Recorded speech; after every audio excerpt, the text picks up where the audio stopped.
Fala galera, beleza? Bem-vindos ao canal O Gerador de Riqueza. Felipe por aqui, eu espero que todos estejam muito bem. Gringo fechou a mão, não compre as blue chips brasileiras porque ficarão de lado ainda por muito tempo, é faca caindo. Ontem nós tratamos sobre isso aqui no canal e hoje nós vamos tratar um pouquinho de atualizações, de fatores que chamaram a atenção no decorrer do dia, novas notícias, novos fatores de preço também que me chamaram a atenção, tá? Então é sobre isso que iremos tratar no decorrer desse vídeo. Pessoal, para começar falando então, nós tivemos Semin 3 no 5,05, fechamento do mês, 1,56% de queda. Semin, lembrando que a precificação do resultado ruim do primeiro trimestre e tenho aí ordem abaixo dos 5, pensando nos 5 já comprar um lotezinho.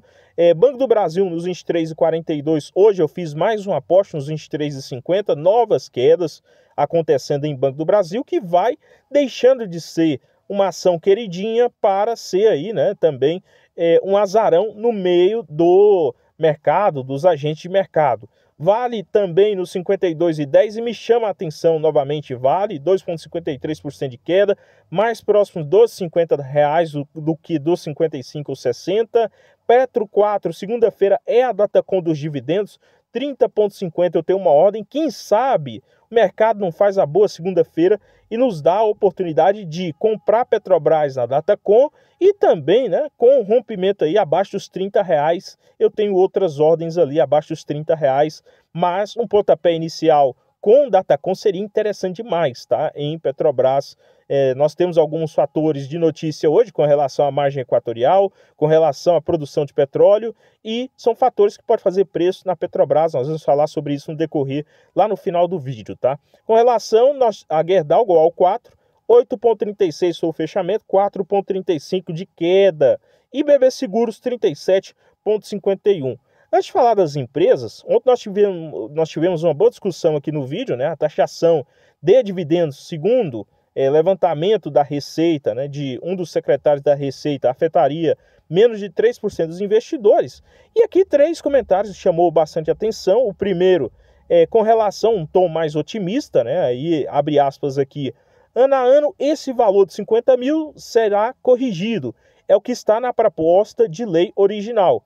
Quem ganha até 5 mil, imposto zero. Aí aqui ele faz, né, o comentário político também, presidente Lula 13 até 2030. O outro comentário é do Ivandro Vendramin, bastante tempo que é inscrito aqui no canal, tá? Um abraço aí para você. E ele diz, né, se um dia tiver ganhando 50 mil por mês de dividendo, nem liga em ser taxado. Claramente, tá? É um valor, eu concordo que é um valor bem superior à renda média do brasileiro, parece ser uma outra realidade no mundo comum, né, no mundo pensando no dia a dia do investidor. Porém, aqui ele diz, né, me preocupo com o uso do dinheiro dessa taxação. Tem que usar para a população e não para o ralo do governo. Isso faz total sentido, tá? Mas aí entra uma coisa, hoje 50 mil é um valor expressivamente alto para a grande maioria do investidor ou das pessoas, do indivíduo brasileiro. Porém, 50 mil daqui a 20 anos, 30 anos, será, né, a mesma extremidade de valor que é hoje? Essa é a questão. E aqui, né, o terceiro comentário do Felipe Carvalho, também um ótimo comentário, muito rico o comentário dele. Em 95, quando isentaram a taxação de dividendos, criaram outro imposto, né, o CCLL, que passou a ser cobrado no lugar de taxar os dividendos. Basicamente, queriam enfiar outro imposto sem retirar o que substitui a taxação, né? Aí aqui ele faz o comentário também que algumas pessoas não vê a diferença, que seria a questão da bitributação. Nós vamos acompanhando esses fatores, será discutido aí nas próximas semanas e pode fazer preço com relação àquela questão do IOF, tá? E também com relação à proposta da isenção do imposto de renda de 5 mil, de até 5 mil, que foi para o Congresso no ano passado. Isso pode fazer preço sim, também pensando nas eleições de 2026. Agora olhando para Banco do Brasil, 23,42, e Banco do Brasil, olhando no ano, já sai do positivo e entra no negativo no ano, né? 2% de queda no ano.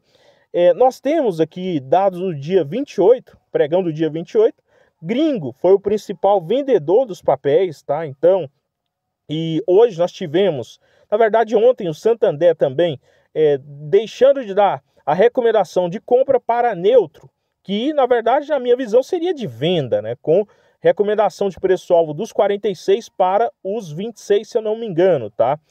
Nós tivemos no dia 28, os principais vendedores foram Morgan Stanley, JP Morgan e Goldman Sachs, tá? Então, 3 bancos gringos vendendo o Banco do Brasil, podendo ser aí o principal pivô dessa queda, tá? Aqui, Santander diz não recomendar Banco do Brasil para estratégia de dividendos. Claramente, o banco deixa de ser a queridinha e isso é bom. Isso aconteceu recente com Itaúsa, isso aconteceu recente com Bradesco. Por que isso seria bom?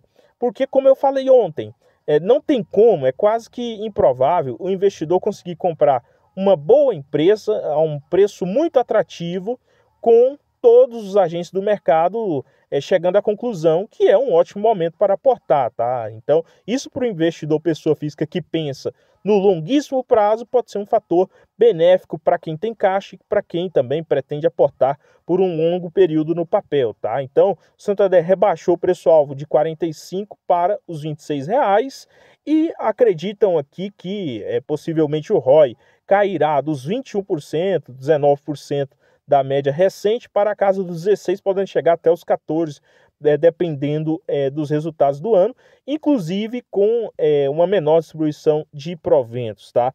Um fator que pode fazer preço, e vai fazer preço, na minha visão, ao menos no curto prazo, nos próximos, não só trimestre, mas também nos próximos semestres, é a questão da inadimplência, que vai aumentar. Isso aqui não só no Banco do Brasil, mas nos outros bancos também. Aqui, claramente, pensando no crédito rural, produtor de arroz tem prejuízo na super safra, então estão fechando no vermelho. Aí agora é olhar como que estão também o segmento de soja, de milho e de outros segmentos, tá? Aí aqui, né, o Itaú BBA em relatório diz que os preços mais baixos no Mercosul têm feito o Brasil perder espaço para Paraguai e Uruguai, que têm custos menores e câmbio favorável, ao menos no curto prazo, tá? Então, a janela de exportação brasileira está se fechando com a chegada da safra dos Estados Unidos a partir de agosto. Então, a competitividade aumenta, ao menos no curto prazo. Isso pode fazer preço tanto em Banco do Brasil, porque no qual, né, entre manter aí uma questão de você ter uma margem menor, o que também acontece? Acontece o fator de renegociação de empréstimos e também a inadimplência tende a aumentar. E também pode fazer preço lá no BB Seguros, no sentido de você ter ali algum fator de menor busca pelo seguro rural e também pela questão disso ser repassado à inadimplência, né? Nós tivemos aqui, logo de cara, para o mês de abril, uma piora também na inadimplência do crédito brasileiro, tá? Então, teve uma queda aí pensando no mercado geral, tá? Nós tivemos aí na inadimplência de 90 dias, uma inadimplência na casa de 3,5% da carteira de crédito total, sendo, né, que aí no ano, tá, nós temos aí uma inadimplência bem superior a isso, 4,8%, e nós temos também um fator que você ter, né, aí uma maior concessão de crédito, porém, boa parte desse crédito, né, você tem aí uma questão de crédito sendo mais caro com relação ao mesmo período do ano passado, com uma Selic mais alta. Então são fatores que vão pesar no resultado de Banco do Brasil, tá? Agora, pensando também nesses fatores, nós temos que pensar que pode ser uma boa janela de oportunidade olhar Banco do Brasil com mais carinho quando ficar totalmente largado mesmo por parte do mercado.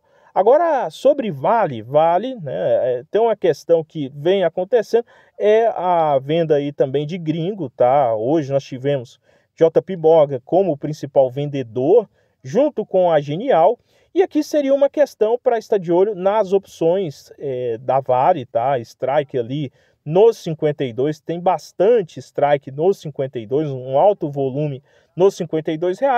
Se romper os 52, vem para os 50, aí seria bem interessante acompanhar também a Vale, tá? Fatores que pesaram também com relação a fatores econômicos, tá? Que pesaram em Vale, são dois fatores que eu acho que vale a pena prestar atenção. Ontem, né, o Trump acusou a China de violar acordo comercial preliminar. Isso daqui pode fazer com que toda aquele acordo feito de maneira introdutória caia por terra ao menos no curto prazo e fazer preço no papel em relação também a aço, em relação a minério e tudo mais, tá? E outros dois fatores. China é acusada de manipular e esconder dados reais de PIB e desemprego. Então é um outro fator que não foi tão noticiado, é lá no início do mês de maio, porém pode estar fazendo preço na questão da demanda pelo minério de ferro na China, tá? Minério de ferro tem perda semanal com demanda mais fraca da China e incerteza comercial. Tudo isso pode estar sendo precificado também na Vale, e lembrando que é uma bela de uma empresa, tem uma forte geração de caixa, deve anunciar dividendos logo logo e pode nos dar boas oportunidades aí, continuando, né, dando boas oportunidades aí no curto prazo.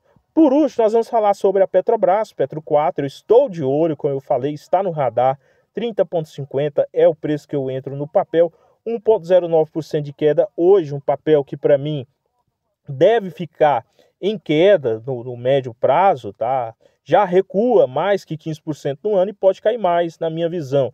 Aí aqui, 3 fatores que pode fazer preço. A questão é de você ter, né, testes iniciando na margem equatorial. Segundo a Petrobras, o planejamento é para a segunda semana do mês de julho, tá? Então aqui para bater praticamente uma resposta ao IBAMA, né? Então, por quê? Porque esse fator aqui faz total diferença no quesito, né, produtividade da Petrobras. E um outro fator de política social, queda de preço pela Petrobras não chega ao consumidor e governo vem indícios de fraude, tá? Então há questões aqui com relação à precificação do combustível, tá, interno, e isso poderia fazer preço pensando em 2026, no sentido de uma força maior em relação a desconto nos combustíveis para o mercado nacional. E, né, claro que essa distribuição hoje não é mais feita pela Petrobras, tá? É importante lembrar isso, sendo aqui totalmente imparcial. E por último, né, o fator que nós tivemos um aumento na produção da OPEP+, petróleo fecha em queda com possível aumento da produção da OPEP+, no qual, né, o custo é bem menor que as outras petrolíferas em relação ao mundo, tá? Isso faz preço no qual você tem uma oferta maior, né, desse tipo de produto e um preço menor, tá? Então, uma sobreoferta que pode fazer um preço menor. Com isso, você teria aí uma margem menor na Petrobras e, quem sabe, aí uma oportunidade de queda precificado com talvez um dividendo menor no próximo cenário, tá?